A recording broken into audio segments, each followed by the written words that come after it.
በሚመጣው አዲሱ ዓመት አንዳንዶቻችሁ ከፊት ለፊት ስትሰለፉ አይቻለሁ። ምንም አይነት ኃይል አይዛችሁም። ምንም አይነት ኃይል አይከለክላችሁም። ምንም አይነት ኃይል አይገድባችሁም።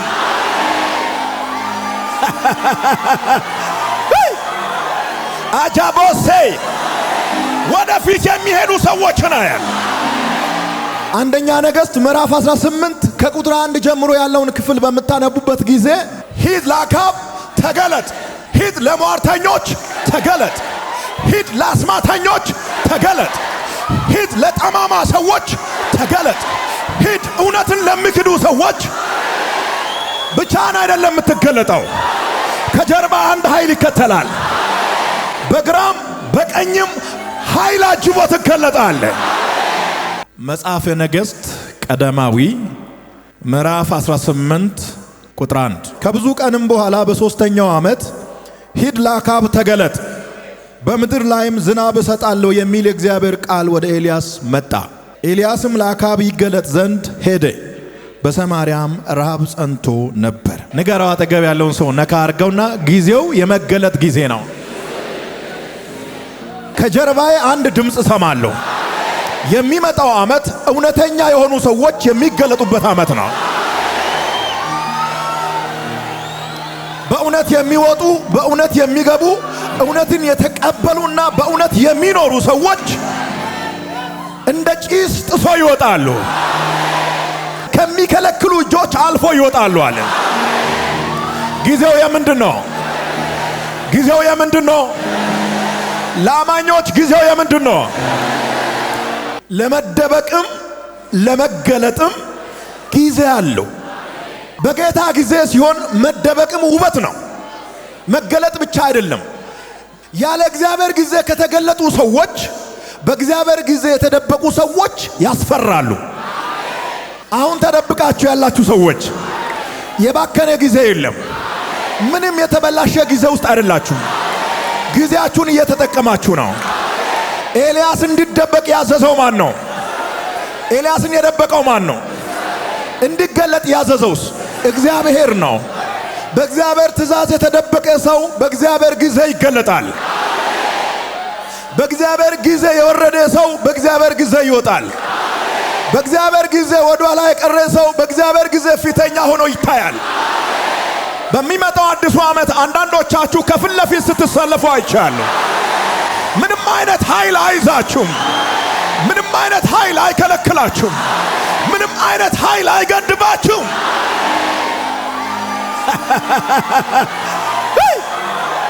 አጃቦሴ ወደፊት የሚሄዱ ሰዎች ናቸው። አንደኛ ነገሥት ምዕራፍ 18 ከቁጥር 1 ጀምሮ ያለውን ክፍል በምታነቡበት ጊዜ ሂድ ለአክዓብ ተገለጥ፣ ሂድ ለሟርተኞች ተገለጥ፣ ሂድ ለአስማተኞች ተገለጥ፣ ሂድ ለጠማማ ሰዎች ተገለጥ፣ ሂድ እውነትን ለሚክዱ ሰዎች። ብቻህን አይደለም የምትገለጠው፣ ከጀርባ አንድ ኃይል ይከተላል። ብቻህን አይደለም የምትገለጠው፣ በግራም በቀኝም ኃይል አጅቦ ትገለጣለህ። ድፍን 3 ዓመት ለማንም እንዳይታይ አድርጎ እንዲሸሸግ ያዘዘው እግዚአብሔር በሦስተኛው ዓመት ሂድ ለአክዓብ ተገለጥ። አሁን ሰዓቱ የመገለጥ ጊዜ ነው። የምትገለጠው ብቻህን ሳይሆን ከኔ ጋር ነው አለ እግዚአብሔር። ለኤልያስ እንደዚህ አለው፣ እኔ ኃይሌን ማሳየት ፈልጋለሁ አለ። ለኤልዛቤል ነቢያቶች ኃይሌን አሳያለሁ። ማን አምላክ እንደሆነ በአደባባይ ይለያል አለ። በግልጽ እግዚአብሔር ኃይሌን አሳያለሁ አለ። እኔ ማን እንደሆንኩ ኃይሌን አሳያለሁ አለ። በዓል የተባለ አምላክ ዝናብ ይሰጣል ተብሎ ስለሚታመን እግዚአብሔር ልከኛ ስለሆነ እስኪ እናንተ የምታመልኩት በዓል ዝናብ የሚሰጥ ከሆነ ከሱ ተቀበሉት። እኔ ዘጋለሁ፣ እሱ ከከፈተ እንተያያለን አለ። ለኤልያስ ትእዛዝ ሰጠው። ሰማይን ዘግቶ ነብዩ ኤልያስ ለ3 ዓመት ድፍን ተደበቀ። አምላክ ያልሆነውን አምላክ ነው ብሎ የሚከተሉት ቢጸልዩ ቢለምኑ ዝናብ የለም። በዓል ዝናብ መስጠት አልቻለም። የዝናብ አምላክ ተብሎ የሚጠራው አምላክ ዝናብ መስጠት አልቻለም። የዝናብ አምላክ ዝናብ መስጠት አልቻለም። ዝናብን የሚሰጥ አምላክ ማን እንደሆነ እንተያያለን ብሎ ማስተር ኪ ይዞ ተደበቀ። ዝናብ የሚሰጥ አምላክ ማን እንደሆነ እንተያያለን ያለው እግዚአብሔር ማስተር ኪውን ወስዶ በኤልያስ እጅ አስቀመጠና ለ3 ዓመት ሰማይን ቆለፈ። ለ3 ተከታታይ ዓመታት አንዳች ዝናብ አልዘነበም። በሰማሪያ ረሃብ ምን አለ? ጸና። ዝናብ ካለመዝነቡ የተነሳ አደገኛ ረሃብ በምድርቱ ነግሶ ነበር። 3 ዓመት ሲሆን እግዚአብሔር እንደዚህ አለ፣ በቃ አሁን ኃይሌን አሳያለሁ። ኃይሌን ሳሳይ ማሳየው ካንተ ጋር ነው። ኃይሉን ለማሳየት የፈለገው እግዚአብሔር አስደማሚውን ኃይል ያሳየው ብቻውን ሳይሆን ከኤልያስ ጋር ሆኖ ነው። ስኬታማ የምትሆኑት ድምፁን ስትከተሉ ነው። እስኪ ከኔ ጋር የእግዚአብሔር ድምፅ ኃይል አለው በሉት። በአዲሱ ዓመት፣ በአዲሱ ወር፣ በሚቀጥለው ሳምንት እግዚአብሔር ካንተ ጋር ሆኖ ኃይሉን ያሳያል። እግዚአብሔር ካንቺ ጋር ሆኖ ኃይሉን ማሳየት ይጀምራል። በአደባባይ የእግዚአብሔርን ኃይል ታሳያላችሁ። በአደባባይ ትፎክራላችሁ። በአደባባይ ትጠራላችሁ። እግዚአብሔርም በአደባባይ ይመልስላችኋል። በአደባባይ ትጠራለህ፣ በአደባባይ ይመልስልሃል። በአደባባይ ትወዳደራለህ፣ በአደባባይ ታሸንፋለህ። በአንደኛ ነገሥት ምዕራፍ 18 ከቁጥር 1 ጀምሮ ባለው ክፍል የምታነቡት ጨዋታ በዓለም የሌለ ጨዋታ ነው። 450 ለ1 1 ለ450 እንደዚህ አይነት ጨዋታ አለ? የለም እኮ 1 ለ450 450 ኳሱን ይዟል። አንድ ኤልያስ በዚህ በኩል ኳሱን ይዟል። ያልተጠበቁ ሰዎች አስገራሚ ኃይል ይዞ ሲገለጡ አየሁ በመንፈሴ። ነገሩ በብዛት ሳይሆን በኃይል ይሆናል። ልዩነቱ ያለው በተጠራው ስም ላይ ነው። አንተ የምትጠራው አምላክ የበዓል አምላክ አይደለም። አንተ የምትጠራው አምላክ ቦሮንትቻ አይደለም፣ አዳልሞቲ አይደለም፣ ወሰንገላ አይደለም። አንተ የምትጠራው አምላክ የእስራኤል አምላክ ነው። እሱ ደግሞ ሰምቶ በእሳት ይመልሳል። እሱ ሰምቶ በእሳት ይመልሳል። ሰምቶ በእሳት ይመልሳል። ሄሎ፣ ሰምቶ በእሳት ይመልሳል። 1 ለ450 የተደረገ ጨዋታ ነው። ከቻላችሁ 1 ለ450 ብላችሁ ፎስቱ። ሰይጣን ይረበሽ። ምንድነው 1 ለ450? ጥቅሱን አስቀምጡ። አንደኛ ነገሥት ምዕራፍ 18 ቁጥር 1 ጀምሮ ብላችሁ ተውና ሰውየው ሄዶ በዛ ሰበብ መጽሐፍ ቅዱስ ያነባል። 1 ለ450 1 ለ450 ወይ መጽሐፍ ቅዱስ ኮሌጅ ይገባል። 2018 ዓመተ ምህረት 1 ለ450 ይሆናል ጨዋታው። በዓለም የሌለ ጨዋታ ይደገማል። በአንደኛ ነገሥት ምዕራፍ 18 ላይ የተደረገ ጨዋታ 2018 ይደገማል በኢትዮጵያ። ለዚህ የተዘጋጃችሁ አላችሁ? ለዚህ የተዘጋጀሽ አለሽ ወይ? ለዚህ የተዘጋጃችሁ አላችሁ? ተገለጡ። ሂድ ተገለጥ፣ ሂድ ተገለጥ። የእስራኤል አምላክ እጅግ በጣም ኃያል ስለሆነ በመስጠትም በመከልከልም ኃይሉን ማሳየት ይፈልጋል። ከፍቶ ብቻ አይደለም ዘግቶም ኃይሉን ያሳያል። ሰጥቶ ብቻ አይደለም ከልክሎም ኃይሉን ያሳያል። አድኖ ብቻ አይደለም ገሎም ኃይሉን ያሳያል። ገንብቶ ብቻ አይደለም አፍርሶም ኃይሉን ያሳያል። ትዕቢተኞችን ከነወንበራቸው ይገለብጣል። ለትሑታን ደግሞ ቅባት ይጨምራል። እስኪ አንድ ሰው ጮኸ አሜን በል። ሉሲፈር ይስማ፣ የእስራኤል አምላክ ኃያል ነው። ተፎካካሪ ሲያይ አለው የሚል ሰው ሲያይ አለው የሚል መንግስት ሲያገኝ እግዚአብሔር ደስ ይለዋል። እንደሌለ ለማሳየት ይፈልጋል። በዓለም ያሉ ነገስታቶች አንድ ላይ ተደምሮ በእግዚአብሔር ፊት በጋምቦ ውስጥ እንዳለች ጠብታ ናቸው። ከብላክ ሃውስ ጀምሮ እስከ ዋይት ሃውስ ድረስ ያሉ ዓለምን ያንቀጠቀጡ ሊለቅ ነው ኒኩሌር እያሉ እንዲህ የሚያረጉ በእግዚአብሔር ፊት ሲመጡ የጋምቦ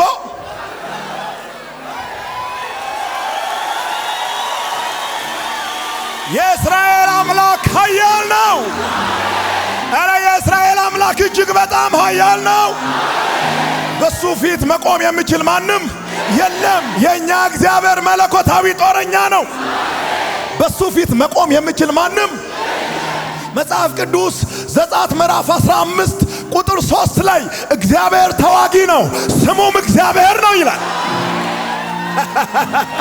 ኧረ አንድ ሰው ጮኸ አሜን ይበል። እግዚአብሔር ምንድን ነው? ተዋጊ ነው። ስሙስ እግዚአብሔር ነው። እሱ መለኮታዊ ጦረኛ ስለሆነ ለውጊያ ሲወጣ ምንም አይነት ፈረስና ጦር መሳሪያ አይፈልግም። ሳይሰነዝር ይጥላል። ኃይሉ ከአእምሮ በላይ ነው። በዚህ አምላክ ፊት ማን ችሎ ይቆማል?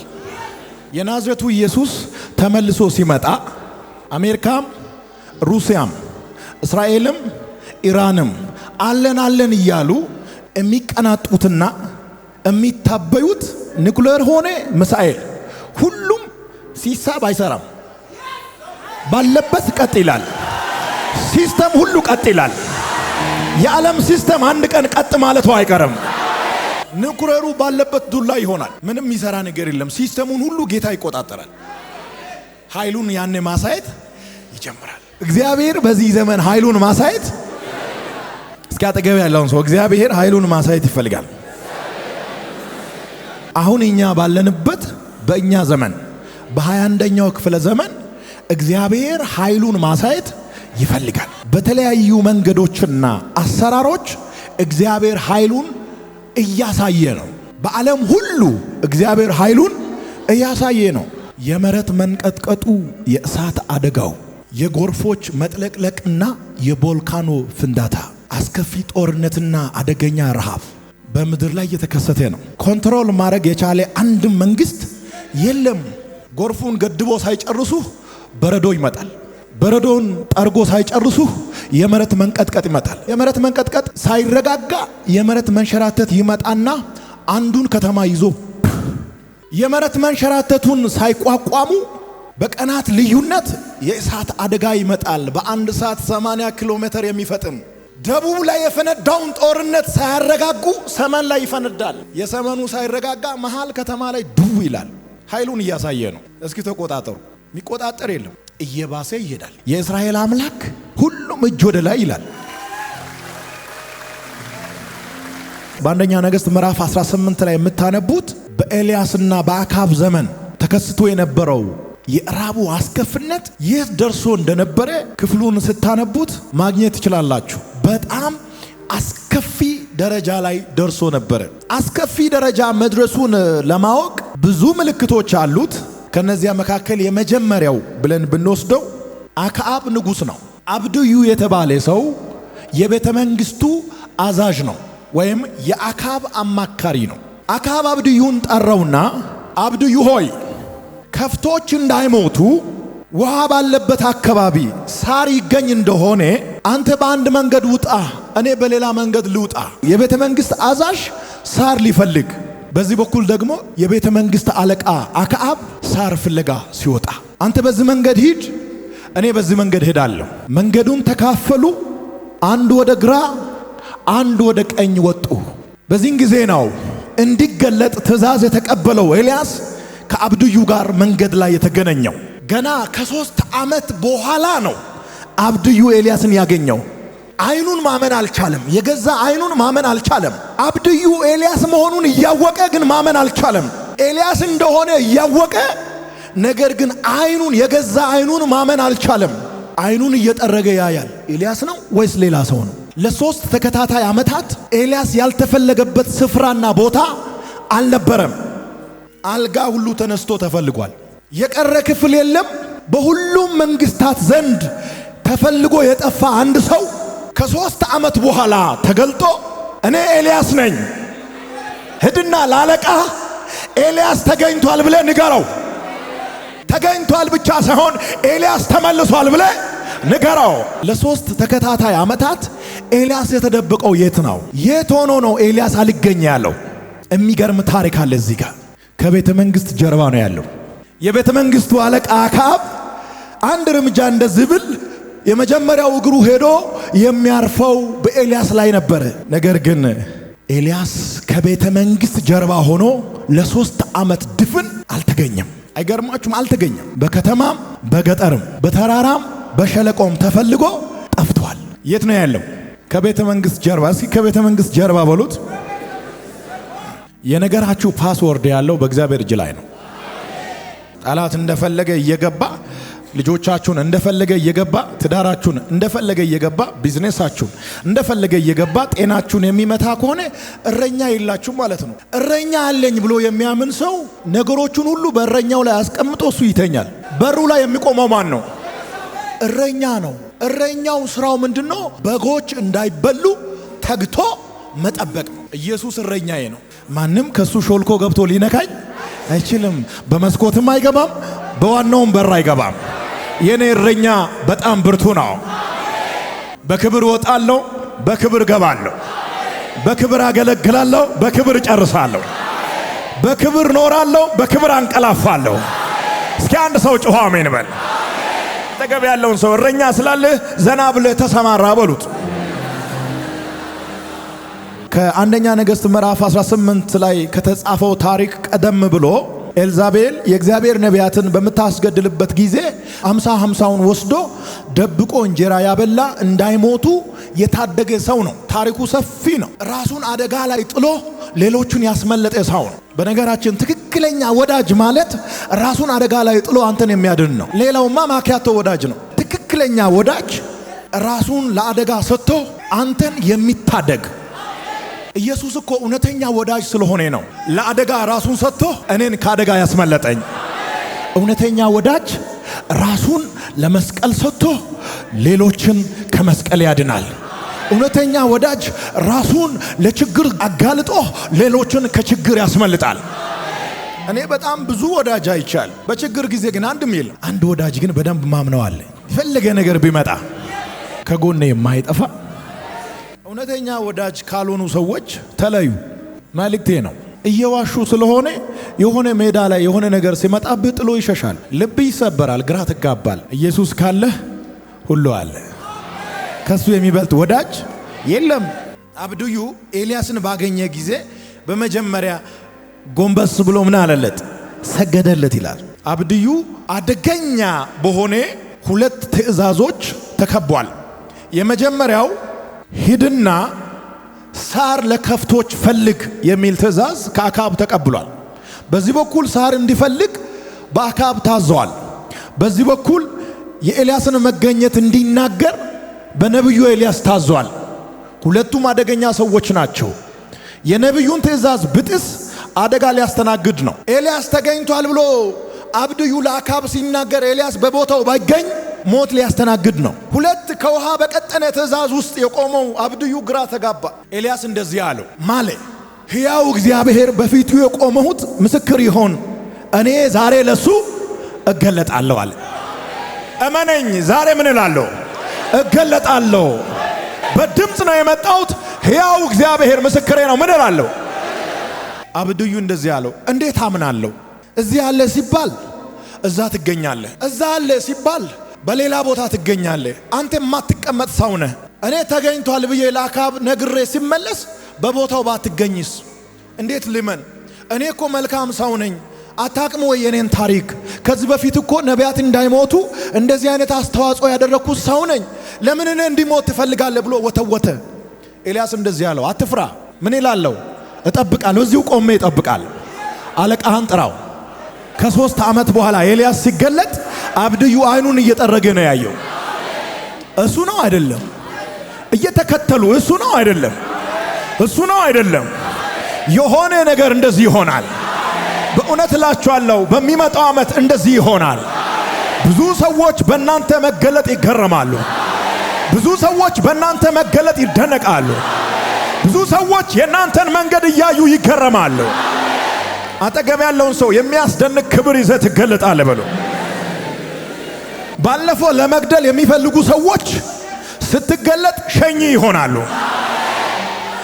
ባለፈው ለመቅበር የሚፈልጉ ሰዎች፣ ባለፈው ወደ ጉድጓድ ለመክተት የፈለጉ ሰዎች አንተ ስትገለጥ ኬክ ይዞ ይመጣሉ።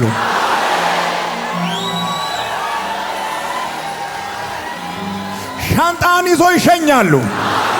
መንገድን በዘይት ያጥባሉ። እግዚአብሔር ካንተ ጋር ነው ይላሉ። አዋጅ እያወጁ ይከተላሉ። ስላንተ ለሌሎች ይመሰክራሉ። የእግዚአብሔርን ማዳን ያውጃሉ። እስኪ አንድ ሰው አሜን ይበል። ወዲያ ባሰው ፎቅ ላይ ያላችሁ ተነሱና አሜን በሉ እስኪ ከኔ ጋር ይደገም። አሜን። አንደኛ ነገሥት ምዕራፍ 18 ቁጥር 1 ሂድ ለአካብ ተገለጥ። ከየት ነው የመጣው መልእክቱ የምትሉኝ ሰዎች ሂዱና አንብቡ። ሂድ ለአካብ ተገለጥ። ሂድ ለአስማተኞች ተገለጥ። ሂድ ለመተተኞች ተገለጥ። ሂድ ለወረኞች ተገለጥ። አደገኛ ኃይል ይዘህ ተገለጥ። ልዩነት ፈጣሪ ሆነ ተገለጥ። የእግዚአብሔርን ስም በአደባባይ ለማስከበር ተገለጥ። ተገለጥ ማለት በሌላ አማርኛ ታይ። በፊት አትታይም ነበር፣ አሁን ምን በል ተገለጥ። በፊት ተደብቀ ነበር፣ አሁን ግን ተገለጥ። በፊት አትታይም ነበር፣ አሁን ግን ታይ። የሰይጣን ሙሉ አምባሳደሮች አሉ በዚህ ምድር። ስትደበቅ ደስ የሚላቸው፣ በችግር ስትደበቅ፣ በበሽታ ምክንያት ስትደበቅ፣ በረሃብ ምክንያት ስትደበቅ፣ ስድብ በስቶብህ ስትደበቅ፣ በብዙ መገፋት ምክንያት ስትደበቅ፣ በአጠቃላይ ስትደበቅ ደስ የሚላቸው፣ ስትገለጥ ሚናደዱ። እኔ መልእክት አለኝ። በሚመጣው ዓመት ዋናውን መንገድ ይዘህ ወክ አርግ። with full grace ከሙሉ ክብር ጋር ዘና ብለህ ውጣ፣ ዘና ብለህ ግባ። በሚገርም anointing፣ በሚገርም ክብር፣ በሚገርም ተቀባይነት፣ በሚገርም ተሰምነት፣ በሚገርም ተጽዕኖ ፈጣሪነት ሂድ ተገለጥ። ሂድ ተገለጥ። ምን ማለት ነው ተገለጥ ማለት? ሌላ አማርኛ አለ። ሂድ ለአካብ ተገለጥ። አስጨናቂ ሆነ ተገለጥ። ራስ ምታት ሆነ ተገለጥ። ሲገለባብጥ የቆየውን ለመገለባበጥ፣ ሲያተራማምስ የቆየውን ለማተረማመስ፣ ሲያስጨንቅ የቆየውን ለማስጨነቅ። ይህ መልእክት ለተረኞች ብቻ ነው። መስሪያ ቤት እግዚአብሔር ባለቆቻችሁ ፊት ልዩ ክብርና ሞገስ ሰጥቶ ይገልጣችኋል። በአገልግሎት ስፍራችሁ ላይ ሁሉ አሜን እንዲል እግዚአብሔር ሞገስ ይሰጣችኋል። አንተ አትገለጥ፣ እግዚአብሔር ብቻውን ይገለጥ። አንተ አትታይ፣ እግዚአብሔር ብቻውን ይታይ የሚል ሰዋል። የታለ እግዚአብሔር? እግዚአብሔር ግንብ ላይ አይታይም። እግዚአብሔር የሚታየው በኢዩ ጩፋ ላይ ነው።